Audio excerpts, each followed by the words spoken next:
How you doing, dudes? Where you going? Time Warner. What? Time Warner.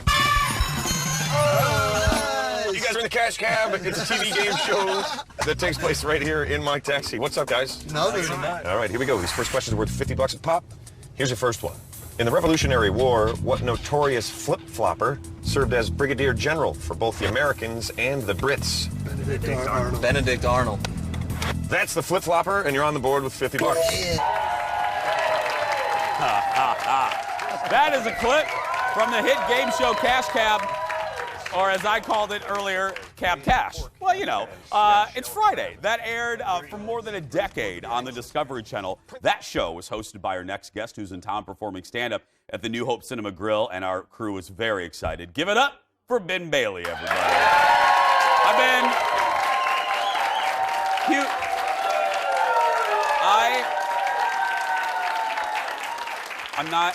I'm not kidding. I either like to start an interview or end an interview with a compliment, so I will begin one. Okay. When we read the tease, I do a tease for the next day's show after this.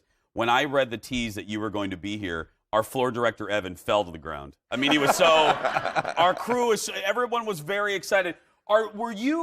First of all, for people, the four that haven't seen the show, give the basic premise and how it works. Of Cash Cab? Yeah. People get into a taxi in New York, and they don't know it, but they're on a game show. I grill them with trivia questions, and they keep what they've accumulated if they make it to where they're headed. But if they get 3 wrong on the way, I pull over and kick them out, and they lose everything. Get out! Ben, I mean, because let me get this straight. So it ran originally from 2005 to 2012, and then came back in 2017. And listen to this, everybody: 453 episodes.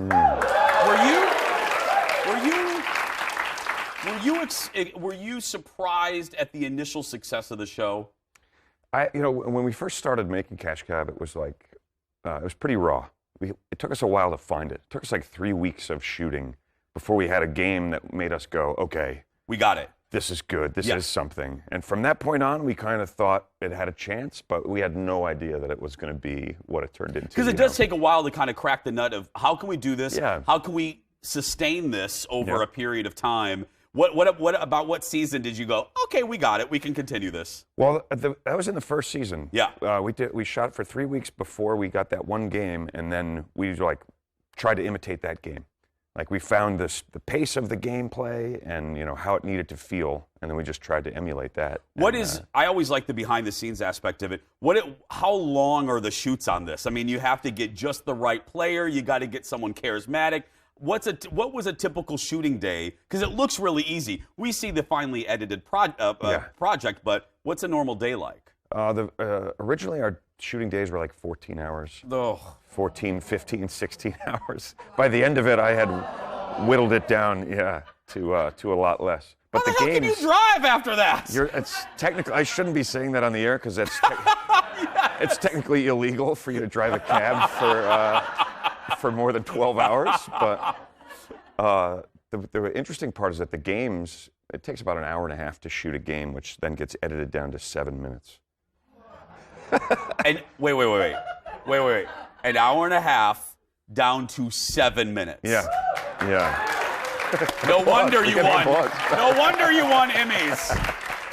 No wonder you won Emmys. That's some editing right there, my friend. Yeah, well, there's a lot of dead time where we're sitting in traffic. Yeah. So when we're not moving, we're not shooting.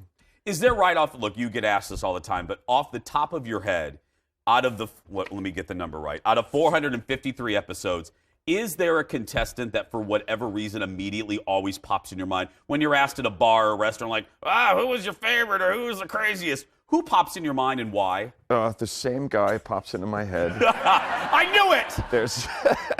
There's two, actually. There's a woman who kept asking me if I had ever been robbed at gunpoint.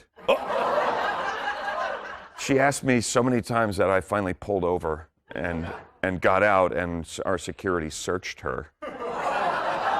I think 10 times. And then finally we're like, okay, there's something weird about this. They searched her bags, and she didn't have a gun, and she actually won. And she made it. She won. She won. She made it to air. You could watch it. She goes to, I think she goes to the Met or something. So she stands out of my head because that was like a little frightening and very weird. Wait a minute. She's asking you if you've ever been held at gunpoint, and she's going to the Met to the opera? Yeah. No, the Met. No, the Metropolitan Museum. Museum Art. Yeah, okay. I was like, wait a minute. Equally strange. Yeah. Equally strange. She's going to the rifle exhibit. Yes. Okay, and the other one? The other one, we're just cruising along, and I say to I have a van behind me full of people, on the crew and stuff, and I say to them, I have to pick up this guy. And they look, and there's a guy. I'm 6'6", right? There's a guy, he's bigger than me. He's taller than I am, probably twice my weight. Huge, enormous man dressed in a purple, fuzzy rabbit suit. enormous man wearing high heels and a rabbit suit. And he gets in. I pull over, he gets in.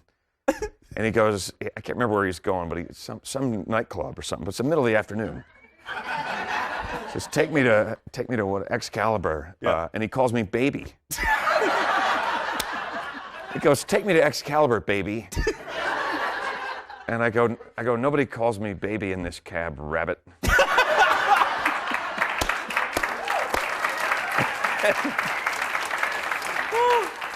And then we proceed to get into an argument. He keeps calling me baby. I keep calling him rabbit. And finally, I'm just like, all right. Get out. That's it. Out you go. Did you sit there going, I am arguing with a rabbit? With the giant rabbit. With a giant rabbit. The crew is just dying laughing the whole time. Or no, I didn't kick him out. Then I said, I finally hit the button and the lights and the music and everything, and he lost his mind. And he was like, I want nothing to do with this. Rabbit out. Yeah. I said, all right, rabbit, out you go. And that was it. Ben is sticking around more when we come back. We're putting him to the test with some Minnesota trivia. Back after this. And find out how you can see Ben tonight. Don't call me baby, rabbit. Welcome back, everybody. Back with comedian and Emmy-winning host of Cash Cab, Ben Bailey. You're out doing stand-up. We'll tell you how y'all can see Ben tonight. I was asking during the break. Do you like traveling around the country, and how do you adapt your? I'm always curious about this because the art of comedy fascinates me. Do you adapt your set for where you're going? I do it after I get there. Really? To see, you gauge the audience? I like to, a comic told me years ago when I was just starting, a guy told me it's a good idea to open with something local. And I was like, that always kind of stuck with me. And it's fun for me to arrive in a city, especially if I haven't been there before. Now there's not many that I haven't been to, but to show up and go, what's unique about this place? And then, write about that.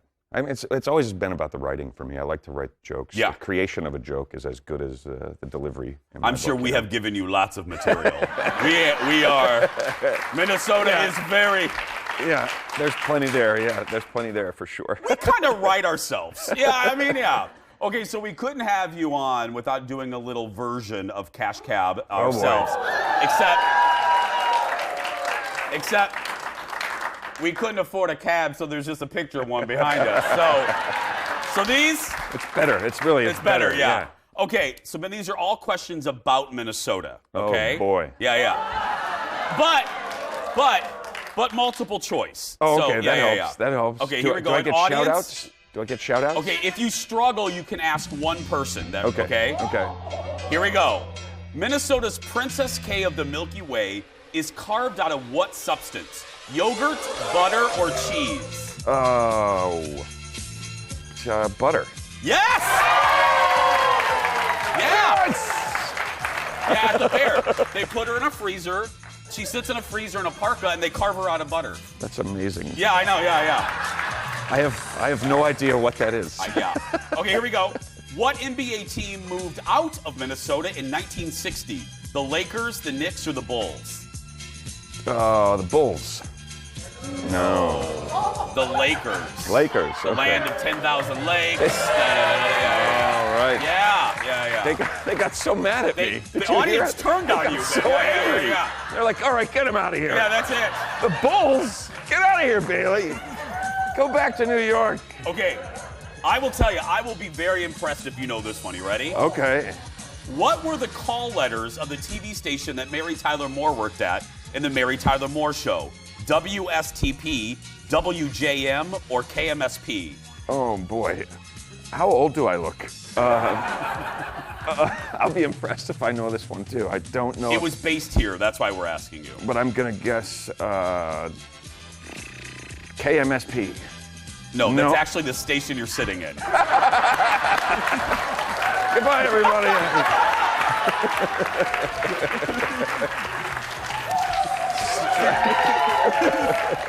Strike one, and I'm out. The Kick audience me out. didn't turn on you on that That's one. 2 Okay. strikes. One more, and I got to leave. Here we go.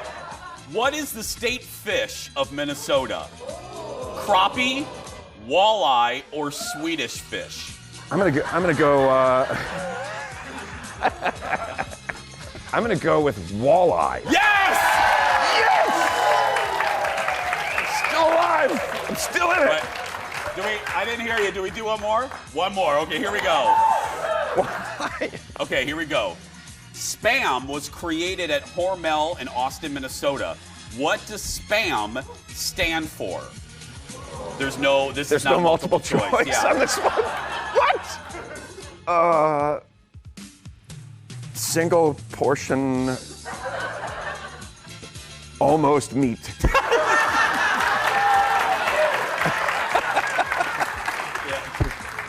Leo, can we check is spam a sponsor of our show? Can we check that? Yeah. It is the answer, spiced ham. Spiced ham. Ben Bailey, everybody. Don't miss Ben performing tonight and tomorrow at the New Hope Cinema Grill right there. He has 2 shows each night. For tickets, go to cinemagrill.com for tickets.